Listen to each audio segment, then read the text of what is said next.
All right, let's talk Florida State Seminoles. This is a football program sliding under the radar, which you would expect after a devastatingly bad campaign last season, but they're building a lot of momentum as we get ready for the 2025 group. A little bit higher expectations, but still not as high as they've been in years past. But I think Norvell and company and his staff have done a great job addressing some of the biggest holes on the roster. And now we're seeing some new guys, some new Seminoles playmakers emerge to be big time early contributors. Great news out of Tallahassee. But first, I'm Nick, and this is Saturday Morning Inspection.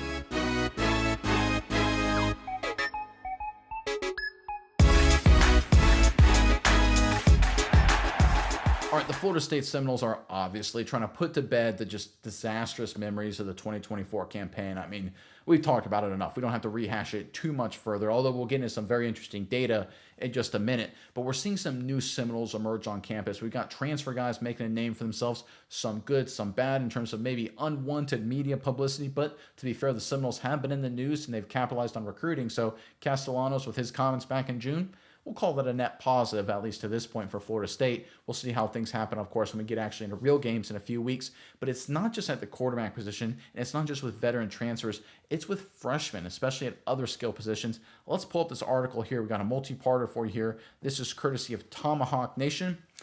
The jump from high school to college football proves to be a real challenge for all incoming freshmen, except for the very best of the best. Florida State freshman running back, look, bear with me here, guys. Ousmane Kromah, if I'm wrong, please fact check me. I gave my best shot.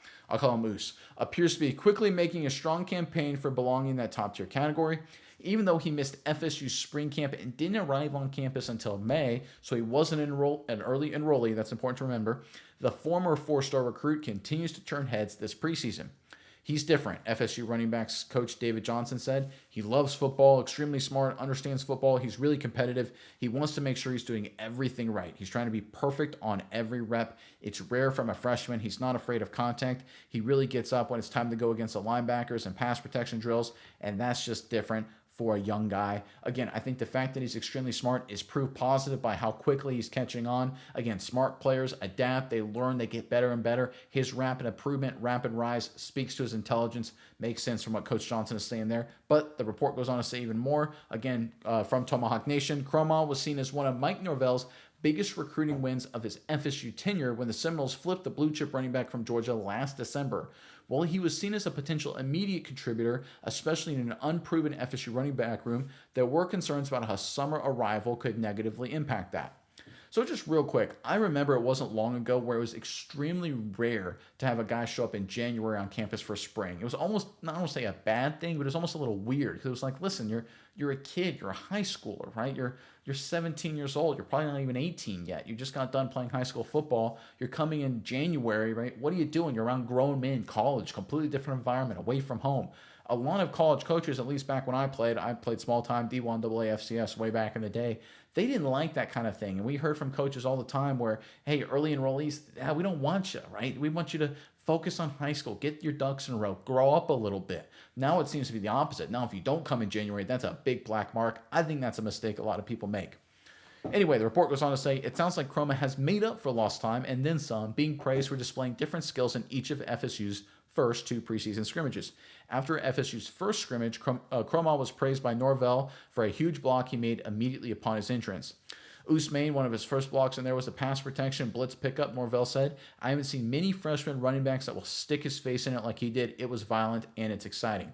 By the way, the quickest way to get on the field as a running back, because a lot of running backs, especially 4 or 5 star guys, the quickest way to get on the field if you're competing against people is be a good pass protector, right? If you can pass protect as a running back, whether it's collegiately, big time football, or the NFL, you'll find ways to get on the field. Great odds of Ousmane getting playing time, of course, going up dramatically. Report goes on to say, as to which running backs performed the best in Sunday's second scrimmage of the preseason, Norvell mentioned Kromah first, citing a pair of red zone touchdown runs he had.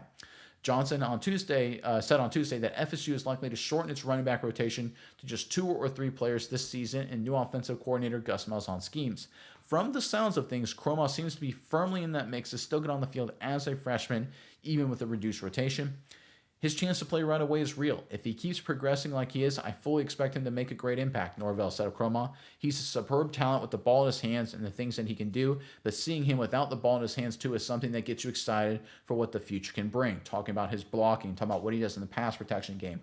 Again, we're talking about a freshman here, guys. I think this is what's really remarkable. And sometimes we get caught in terms of recruiting game and the transfer game. Oh, what's his star ranking? What's his position ranking? Oh, flip this guy, lose that guy, decommit, commit, and what's the score on 24/7 Sports or Rivals or whatever, On3, whatever your favorite thing is to use, and that matters. We talk about it, of course, the entire offseason. But now's when the rubber meets the road. Now's when we see these players actually show up and we see which freshmen early are set for big impacts, right? Some guys are more developmental guys. They may be like elite chip, 5-star blue chip recruits, but they may need a year or two to develop. There's nothing wrong with that. That's not uncommon. But this is the time of year now in fall camp, we're starting to see the early risers, the cream of the top guys moving to the top of the list. And it looks like Gus right here is that guy for Florida State. I think this is a great addition for the Seminoles, especially when you consider the most important part of their game.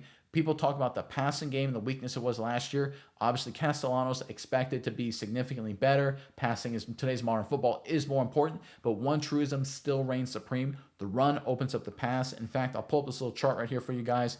This is last year's ACC numbers. This is highlighting how the running helps the passing game. The x-axis on the bottom is the rushing grade of all ACC teams, courtesy of Pro Football Focus, PFF. And the y-axis is the passing grade. And you can see, based on the blue trend line right there, as the rushing grade goes up, so does the passing game. Now, there's some anomalies, right? You can see North Carolina right there, for example. They had a really great rushing grade, mediocre passing game. There's going to be some weird anomalies, things like that get thrown into the mix, right? There are teams that are better at running. If you had, for example, an old Georgia Tech triple option team, for example, they'll have a great rushing grade, but not a great passing grade. Like, those kind of things will happen. But generally, the trend is better runs, better rushing performance, better rushing grade, better running backs lead to better passing grade. Passing grade leads to better wins.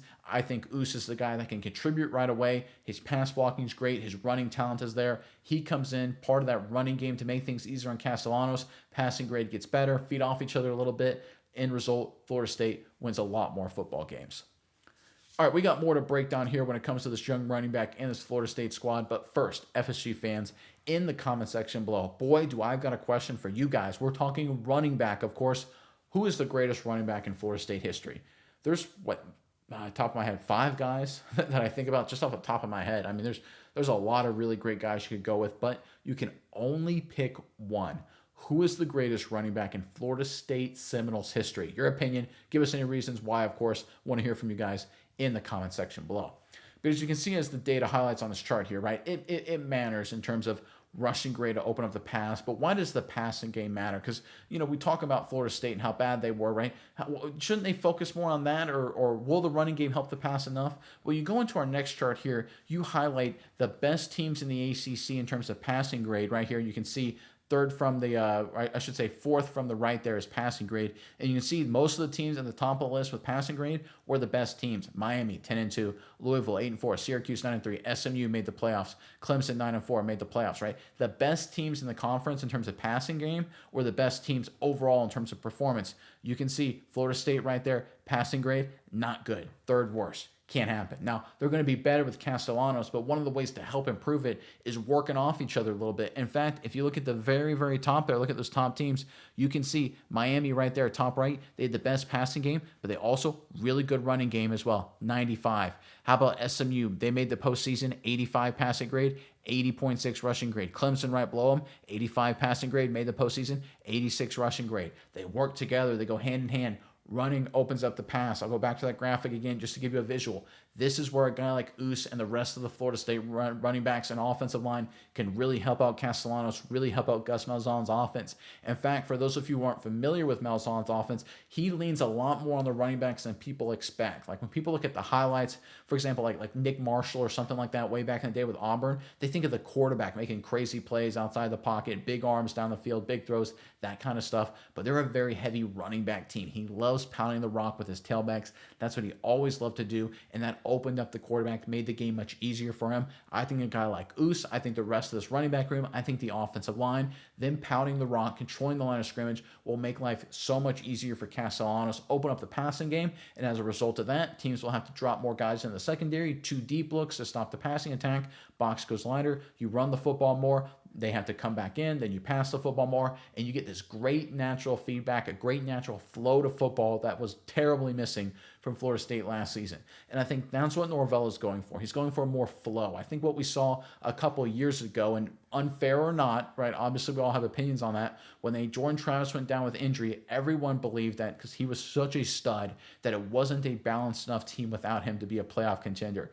I think Norvell is trying to learn from that mistake and says, okay, this time around, this next generation at Florida State, in terms of his tenure, we're going to make sure we're a balanced offense where Castellanos is our guy. We want to run the football, but if we have a different quarterback in, we can still run the ball in our scheme. Or if we have different tailbacks in a rotation, we can still pass the ball in that scheme. We want to have different guys that can come together, work together as an overall team. We don't want to be super dependent, at least perception-wise, on a star quarterback or one singular tailback. It's all about building a complete roster so that way when it's time for those playoff decisions, they're not going to be left out. I think it's the right approach by Norvell. It's one of those benefits of the doubt that programs like Alabama always got, just because they had so many great players across the board, backups, running backs, quarterbacks, receivers, that if they had a guy go down with injury, a lot of voters would be like, well, I mean, their backups are really good, so we can't ding them too hard. Florida State, I think, was unfairly dinged a few years ago, but that was a reality. It happened. Norvell correctly reacted to it. Now we're going to see the results this upcoming season. Now, are they a playoff contender? I think they're going to be better than people think. I think this is a Florida State squad that, in terms of fixing a lot of their issues, they've gone from abysmally terrible last year to average to above average this year. Made a lot of great recruiting moves. I think they're maybe a year away from elite contention, but based on how things shake out, and we'll know a lot week 1, there's a non-zero chance here this team goes 9-3 looking at their schedule and finds a way to sneak in. And again, Florida State, Mike Norvell, they've surprised to the upside before. Last year was a lot of surprising to the downside. But when you have young running backs like Us emerging, this offense clicking a little bit, guys that are willing to block for each other, play together, yin and yang, complementary football, as the announcers like to say, this Florida State Seminoles offense is looking a lot better than people think. They've got talent on paper. It's going to be time to execute in a few short weeks. But I look at this freshman, I look at the veterans, I look at the coaching staff, and there's a lot to like in Tallahassee.